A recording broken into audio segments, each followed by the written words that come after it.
নিশা খোৱাপাতিৰ পৰাই নাবালিকাক অপহৰণ 15 বছৰীয়া নাবালিকাক বহিৰাজ্যত নি বিক্ৰী কৰাৰ সন্দেহ পৰিয়ালৰ ধুবুৰী জিলাৰ দক্ষিণপাৰৰ ফকীৰগঞ্জ থানাৰ অন্তৰ্গত কুলামুয়া চুতা নিচিনপুৰ গাঁৱৰ নয়ং উদ্দিনৰ নাবালিকা কন্যা ৰবিনা খাতুন যোৱা 8 জুলাইৰ পৰাই নিজ বাসগৃহৰ পৰাই সন্ধানহীন হৈ আছে। পৰিয়ালৰ লোকে বহু ঠাইত অনুসন্ধান চলাই যদিও বিফল হয়। ঘটনাৰ কিছুদিনৰ পিছত অপহৃত নাবালিকাগৰাকীৰ মাতৃয়ে ফোনযোগে খবৰ লাভ কৰে যে একেখন গাঁৱৰ ৰেজাউল হকৰ পুত্ৰ সানিদুল ইছলামে বাক্সা জিলাৰ গুৰেশ্বৰ থানাৰ অন্তৰ্গত ডুমৰ গাঁৱৰ দেউচুৰা গাঁৱৰ তৈবুৰ খান নামৰ এজন লোকৰ ঘৰত নাবালিকাগৰাকীক আবদ্ধ কৰি ৰাখিছে। সমগ্ৰ ঘটনা সন্দৰ্ভত ফকীৰগঞ্জৰ আৰক্ষী থানাত ভুক্তভোগী পৰিয়ালটোৱে দাখিল কৰিছে এজাহাৰ। কিন্তু আৰক্ষীৰ ভূমিকাক লৈ অসন্তুষ্টি প্ৰকাশ কৰিছে অপহৃত নাবালিকাগৰাকীৰ পিতৃ-মাতৃয়ে। উল্লেখ্য যে অপহৰণ কৰি সানিদুল ইছলামে নাবালিকাগৰাকীক বহিৰাজ্যত বিক্ৰী কৰাৰ সন্দেহ প্ৰকাশ কৰিছে ভুক্তভোগী পৰিয়ালটোৱে।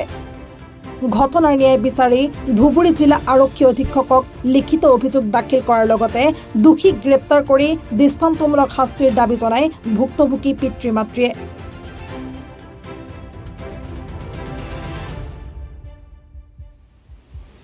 শহর রাত্রে 2টার সময় আমার মেয়েটা তুলে নিয়ে যায় সানিদুল। বাড়ি তো পঞ্চায়েতের পাশে নিশনপুর কুলামুয়া ছোট নিশনপুর বাড়ি, আমার বাড়িও সেখানেই, কিন্তু একটু ফাঁকে। 8 তারিখে হারাইছে মেয়েটা, এখন পর্যন্ত খুঁজে পাই নাই। হ্যাঁ জানানি দিচ্ছি, মানে বাক্সা জেলা থেকে একটা ফোন আসছে 3 দিন বাদে মেয়েটা হারানোর পরে খুঁজতে খুঁজতে একটা খবর আসলো যে বাক্সা জেলা মেয়ে যারা বেচা কিনি করে ওনাদের হাতে আছে, কিন্তু ছেলেটার 2টা বাচ্চা আছে, ছেলেটা নিয়ে তানার হাতে দিছে সেইবেলা কইছে। তারপরে আমি ফকিরগঞ্জ যাই, ফকিরগঞ্জ যায় থানায় যাই এজাহার লিখি। এজাহার লেখার পরেও আমি কিছুদিন অপেক্ষা করে রইলাম যে মেয়েটা পামু মানে 2 দিন একটু থানায় থেকে আসা যাওয়া করলো, তারপরে আর আমি কোনো খবর বার্তা কোনো কিছু থানায় পাইনি। তারপরে আমি গেলাম ওইখান থেকে নাম্বারটা নিয়ে ধুবড়ি গেলাম যে আমি কোনো কিছু পাই নাই।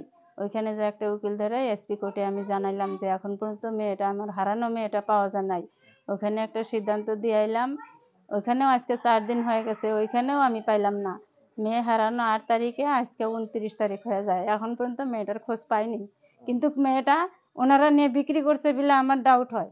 বয়স কত আসলে মেয়েটার? বয়স 15 বছর 3 মাস। আচ্ছা, কি বলবেন যেহেতু আপনার বেটিটা হারাইছে বহুদিন থেকে? আমি বেটিটাকে আপনাদের কাছে সতর্কবার দাবি করি যে মেয়েটা জানি আমাকে ফেরত দেয়, মেয়েটা জানি আমি পাওয়া বলে আমি আপনাদের কাছে আশা করছি। Bureau report, any Bharat 24।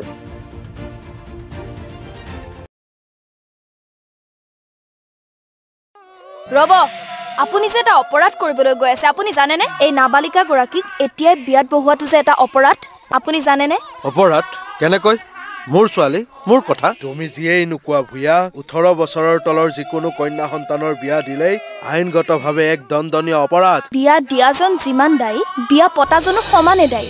এতিয়া তাই পঢ়া শুনা কৰাৰ বয়স, খেলা ধূলা কৰাৰ বয়স, তাইক খেলিবলৈ দিয়ক, পঢ়িবলৈ দিয়ক, আৰু চাব এদিন আপুনি তাইক লৈ গৌৰৱ অনুভৱ কৰিব পাৰিব। এতিয়াই তাইক সংসাৰৰ বোজা দি তাইৰ ভৱিষ্যত জীৱনটো অন্ধকাৰ কৰাৰ অধিকাৰ তোমাৰ জানো আছে? মোৰ ভুল হৈ গ'ল মাজনী, মোক ক্ষমা কৰিবা।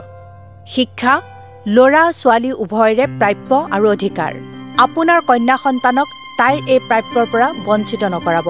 বাল্য বিবাহ ভাৰতীয় আইনৰ দ্বাৰা বিহিত এক দণ্ডনীয় অপৰাধ। এনে অপৰাধ কৰি আপোনাৰ কন্যা সন্তানৰ ভৱিষ্যত অন্ধকাৰৰ মাজলৈ ঠেলি নিদিব।